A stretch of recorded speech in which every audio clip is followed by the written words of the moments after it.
Forza Horizon 4 is out now, and it's freaking awesome. I've had an amazing time binge playing this game, leveling up, and playing throughout the different story missions. However, Forza Horizon 4 isn't without its problems. Please, no! No! And with my recent review coming out, I pretty much pointed out everything I absolutely loved about the game, and also what I didn't love about the game. This is a video not of hate, but plausible advice from the community and also myself of maybe how the game could get better.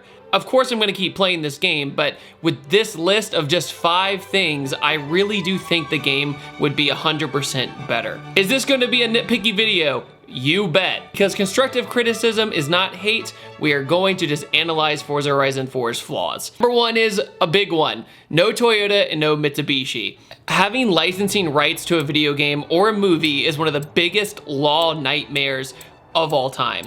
Gaining any kind of rights to any kind of platform is extremely tough.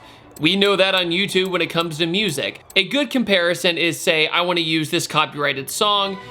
I use the copyrighted song without permission, and boom, I get demonetized. It's the same way with Forza. If they were to use a Toyota Supra without Toyota's licensing permission, they could get in big, giant trouble. The first car I always build in a Forza Horizon game, as tradition, is the Toyota Supra, because I always wanted to see how powerful they made the 2JZ in Forza Horizon. But this time, it felt empty. It felt kind of sad. Going throughout all my cars, I have these amazing cars like the Aston Martin Vulcan, and even 007 James Bond movie rights is incredible to see. When you build the Lotus into a crazy submarine, it's cool to see that they got the licensing rights of this, but they couldn't get an Evo or a Supra in the game. I understand that it's extremely tough to get the licensing for all of these models of cars, but at the same time, it's a bummer. Maybe further down the line, we'll get to see a Supra in Forza Horizon 4, but as for now, it is pretty disappointing. I'm sure there's more behind the scenes we don't know, but it's pretty sad. Number 2 is the Lockedin Seasons. Okay, this is a little unfair because I do think having variety to the game is pretty cool, but when I sign on and I can't choose the season myself, that is kind of a bummer. If I wanted to make a private online server, kind of like in Forza Horizon 1, and I just chose the season, say we wanted to explore winter across the frozen lake or something along those lines, but you can't.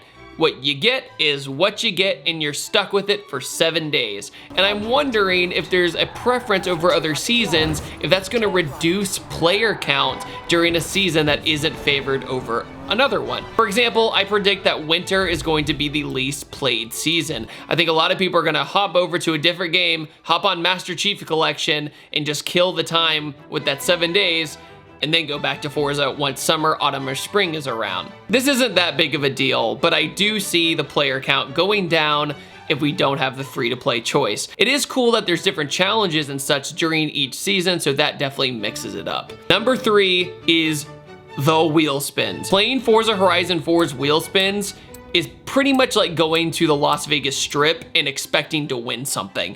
It doesn't happen. The house always wins. Unless you're a card counter like 21, you ain't gonna get any good wheel spins. And this is mostly connected to the character customization. Now, I think it's very cool that there's character customization, but I would have preferred it if we used in-game credits to buy clothing and buy character customization, not through microtransactions, but using in-game currency to get this stuff if we really wanted it. I mean, look at this wheel spin, guys. I just can't wait to win those trousers. That's exactly what I want to win.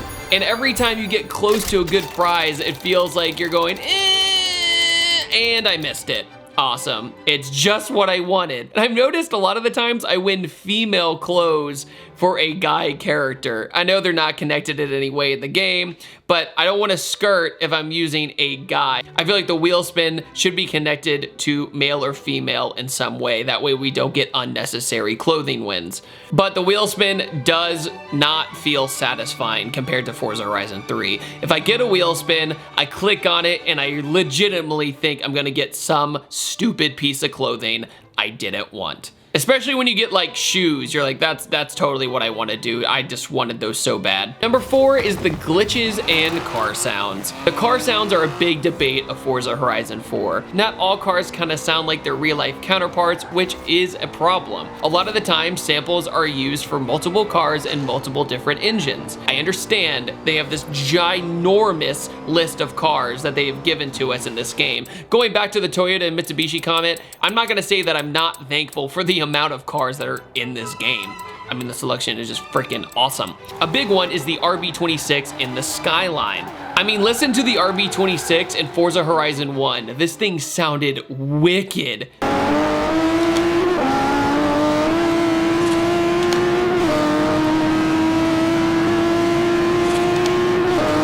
It sounded convincing, right? It sounded like you fully built a screaming 10,000 RPM RB26 crazy engine.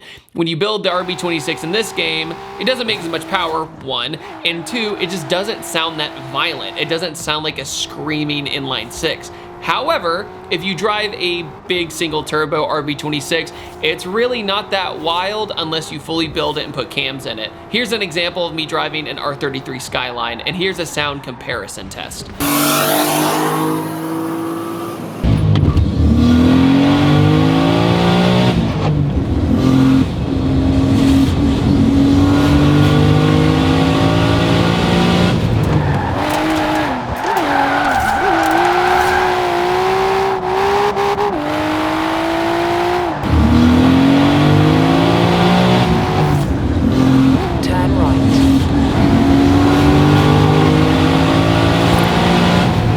Really not too far off. I'm lucky to drive a lot of these cars in real life, so I can kind of tell that it was similar. But you know, we're in a game world. We kind of want things a little bit more exaggerated, and I understand that. So car sounds could be a little bit more amped up and a little bit more exciting in my opinion. Another perfect example of this is the Hondas in the game. Now, I'm not saying everybody needs to love Hondas, but for crying out loud, the K-swap in this game sounds so annoying to the point I don't even want to drive this car because of the sound alone, and that's a problem. If I'm going to do a top speed run with this car, I'm just gonna hate it and make my ears bleed. They got the sound right of the K-Series really good in Horizon 3, and it sounded like a rowdy, fully built 4-banger with a turbo.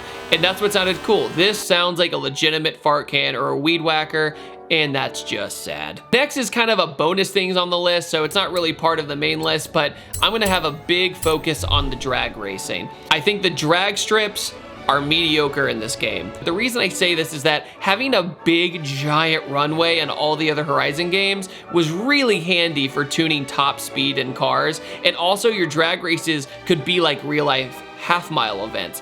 These stop very abruptly, and also the runway that's for the main high-speed drag racing is bumpy. They made it an old airstrip, which is cool for the environment, but I wish they had like a freshly paved one as well. So if you wanted to have like a bumpy one that made it kind of challenging, that would have been great, along with the smooth, longer runway. But none of the drag strips have any runoff at all, and it's difficult to turn around when you're going with drag slicks into the grass, and then you turn around and it seems like a chore to race again. All the other games, you had enough braking and runoff space to run again and turn around. You could kind of race on the way back. Also, the tree on the drag strip is not synchronized to the other driver online, which is a huge bummer. I've had countless times where I've lined up to people online and they launch before me or I launch before them by maybe 10 seconds. It's completely out of sync when I don't want to hear it by saying, oh, it's server issues, when the trees at the festival are synchronized. So I have no idea why the one at the airstrip is not synchronized with the online servers when traffic is synchronized and everything else is synchronized. If you can synchronize an entire season with in-game players, up to 70 players, I don't want to hear it, dude. Sink the tree so we can have true drag races there. That way we don't have to count it down over the microphone like in Horizon 1 or do the 3 honk technique. Sure, you could always drag race on the highway, but then you have to deal with traffic and that can be a huge pain in the butt. And I just do not understand why the longest drag strip is on the beach. High-speed runs have been done on salt flats and beaches since cars were made. A lot of people had done top speed runs back then, but that's because there wasn't enough pavement to top out a car back then. They had to do it on a beach or the salt flats because that was the only place they could do it.